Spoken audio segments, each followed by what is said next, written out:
suami saya bilang seperti itu. Terus akhirnya dia bilang gini, ayo nanti kalau di polsek nanti ketemu sama Polres gitu juga. Saya jawab lagi, mas, urusannya apa saya polsek sama Polres gitu loh. Saya nggak ada urusan.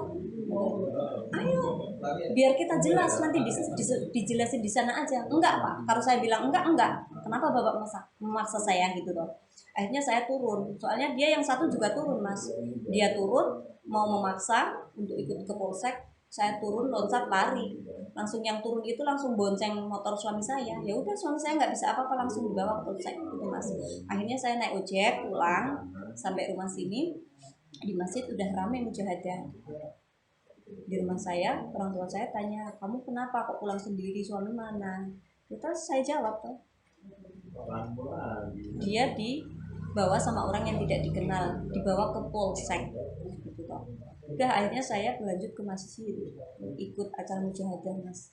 Jam 8 suami saya dibawa dan di sana saya juga ngomong sama teman-teman, sama warga Wadas yang ngomong apa adanya. Memang kenyataannya seperti itu, suami saya dibawa sama orang yang tidak dikenal dan katanya dibawa ke polisi. Terus akhirnya saya berlanjut ke masjid ikut mujahadah bersama-sama warga Wadas itu toh. Saya juga ngomong apa adanya sama warga Wadas bahwa suami saya itu dibawa orang yang tidak dikenal. Terus kan semakin cemas warga, kenapa gitu toh, jadi bahan pertanyaan, kenapa kok sampai dibawa. Oh apa mungkin itu sepertinya beneran ada beberapa aparat yang ingin masuk ke Wadas gitu toh. Terus akhirnya kita berlanjut mujahadah mas, loh. Sekitar pukul 10, setengah 11 saya pulang ke sini, ke rumah ini, karena saya khawatir dengan anak saya. Pintu rumah kan semuanya udah terkunci semua mas, warga Wadas kan ikut mujahadah di masjid semua. Niatnya saya pulang untuk nunggu anak saya pulang dari sekolah. Nah di rumah sampai jam 11:30 belum pulang. Itu sudah terlihat teramai banget mas. Dan di sini dari rumah sini ini saya lihat di luar itu sudah banyak seperti aparat kepolisian dan orang yang tidak memakai seragam itu sudah berdatangan banyak banget mas, banyak banget itu. Dan saya keluar aja, tak tinggal dulu, nanti saya ke makam dulu, mungkin anak saya nanti pulang gitu. Setelah saya ke makam tak jemput di rumah, tak ajak ke masjid gitu niatnya ya, rencananya seperti itu. Tapi nggak lama kemudian saya waktu ke makam itu kan kebetulan belum lama bapak saya kan meninggal. Terus belum 40 hari lah kan saya niatnya ke makam ya, kirim doa lah gitu toh sama orang yang sudah meninggal gitu toh. Setelah itu kok malah semakin ramai mas, semakin ramai suaranya itu di masjid itu, semakin ramai mas. Akhirnya saya takut sekali di situ mas, takut banget, bener-bener takut mas. Kenapa kok ramai banget, itu suara dari kayak mobil-mobil polisi gitu. Terus ada suara toa-toa itu bilang tenang gitu kan. Kalau suara seperti itu kan sepertinya bukan suara dari warga Wadas toh. Saya kan jelas banget dengar jelas dan paham itu bukan orang Wadas. Terus saya berdiri, kelihatan beneran mas, banyak banget berdatangan brimob aparat kepolisian itu banyak banget mas. Terus nggak lama kemudian waktu saya lagi ngaji di makam itu ada 5 orang datang nyamperin saya di situ. Terus tak tanyain, mau kemana pak gitu tuh. Ini loh nyari teman. Loh teman bapak di mana? Ini kuburan loh pak gitu tau. Nggak tahu udah masuk rumah warga kali. Saya semakin takut mas dengar seperti itu mas. Saya tanya baik-baik kenapa dia jawabnya kok kayak nggak nyambung, kasar juga seperti itu. Saya kan takut ya, sebagai seorang perempuan kan dia takut ya mas ya. Ibaratnya ada orang laki-laki yang nggak dikenal satupun aja takut, apalagi dia 5 orang mas. 5 orang itu nggak berpakaian seragam, memakai kalung gede-gede, rambutnya itu kayak panjang-panjang semir-semiran gitu loh mas. Terus akhirnya dia 5 orang itu turun ke bawah ke masjid mas. Di situ tuh malah semakin ramai suaranya mas, kayak orang bertengkar gitu loh mas. Yang jelas banget itu suara ibu-ibu. Suara ibu-ibu itu jelas banget menangis minta tolong mas. Tolong ya Allah, ya Allah, ya Allah gitu mas. Terus terdengar suara dobrakan pintu jeder gitu toh. Terus ada yang pakai toa lagi, tenang gimana gitu. Itu udah banyak banget suara ibu-ibu menjerit minta tolong di situ mas. Masya Allah, Masya Allah. Dan ada suara yang laki-laki, ampun, ampun gitu. Tapi ternyata suara yang itu di situ ampun, ampun, ibu-ibu itu melihat anaknya yang ditangkap dan digebukin itu mas. Ya wajar lah mas. Saya aja nggak melihat, rasanya seperti ingin, bagaimana kalau saya melihat, saya seperti ingin pingsan gimana gitu loh mas. Saking saya merasakan takut, terus gimana, ada apa di bawah itu kok suaranya sampai seperti itu gitu loh mas. Akhirnya saya lanjut ngaji mas, nggak lama kemudian berdatangan lagi beberapa banyak belasan orang itu ke atas, laki-laki semua mas. Dan di situ saya langsung ditanyain, ada apa di situ gitu toh. Tak jawab lagi, loh saya di sini ngaji, di sini makam. Kalau saya sifatnya ya, saya itu kalau ditanyain tiba-tiba bentak, ya tak balas dengan bentakan. Soalnya saya nggak tahu apa-apa, tiba-tiba kenapa diperlakukan seperti itu. Dan dia pun juga nggak kenal saya mas, gitu toh. Terus akhirnya saya jawab seperti itu, ayo ikut kami aja gitu. Loh ikut kemana gitu toh. Udah nggak usah banyak tanya, ayo ikut. Enggak, saya ngaji di sini. Ayo nanti kita selesaikan di sana gitu. Emang saya ada masalah apa gitu? Kenapa harus diselesaikan gitu? Di sini saya dimakan, saya lagi kirim doa gitu. Sudah, nggak usah membantah daripada nanti saya paksa. Enggak, saya nggak mau ikut. Akhirnya saya ditarik di bawah mas, paksa di bawah. Dan di situ saya sampai mobil di jalan itu dihampiri sama 2 poluan.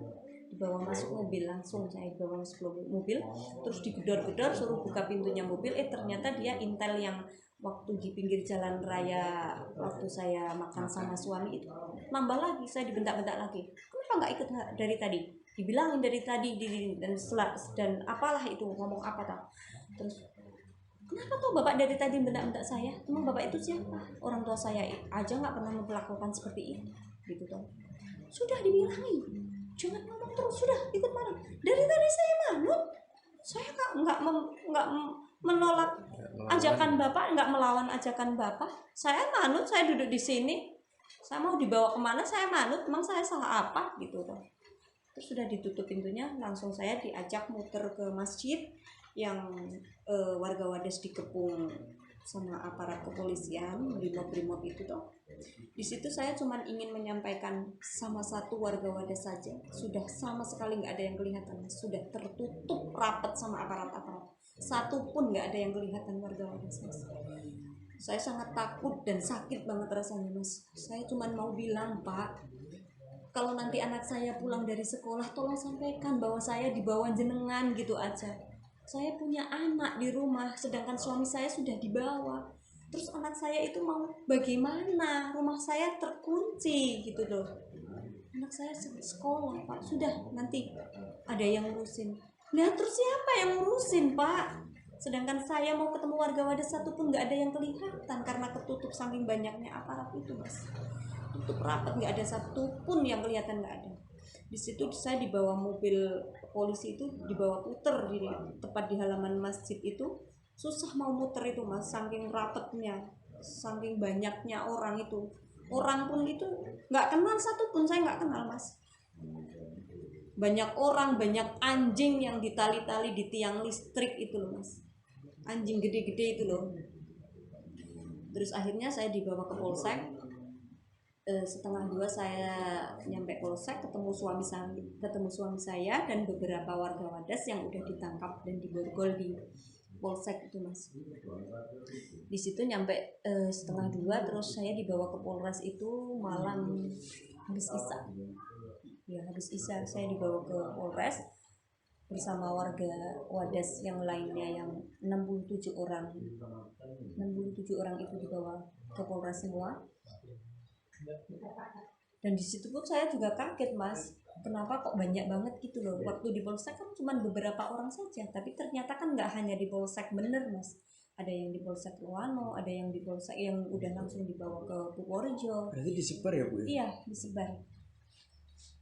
Karena enggak sangat banyak yang ditangkap, terus di polsek itu juga polisi masih banyak mas. Di sini sudah banyak, di sana masih banyak, ya kan? Iya benar.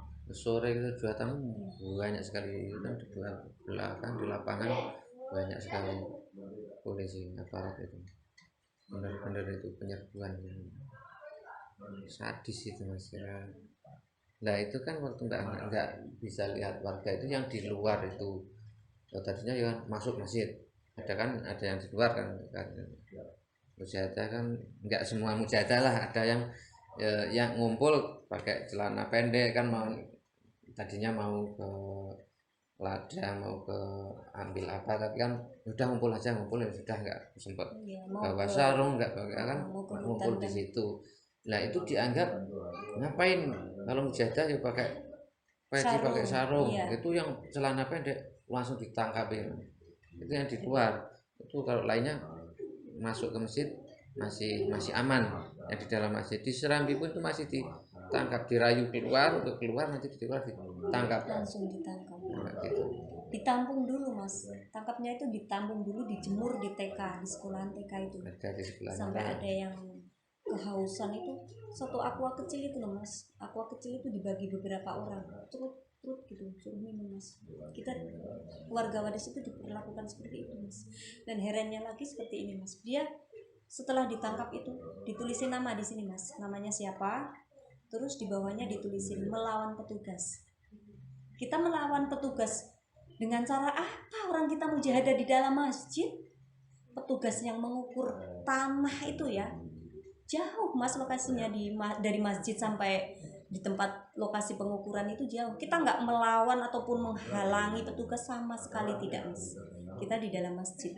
Kenapa diperlakukan seperti itu? Sampai ditempelin di sini ditulis nama, terus melawan petugas gitu mas.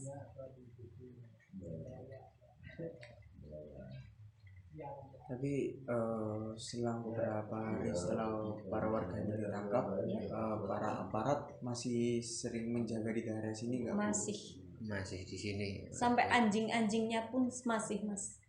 3 hari berbeda ya.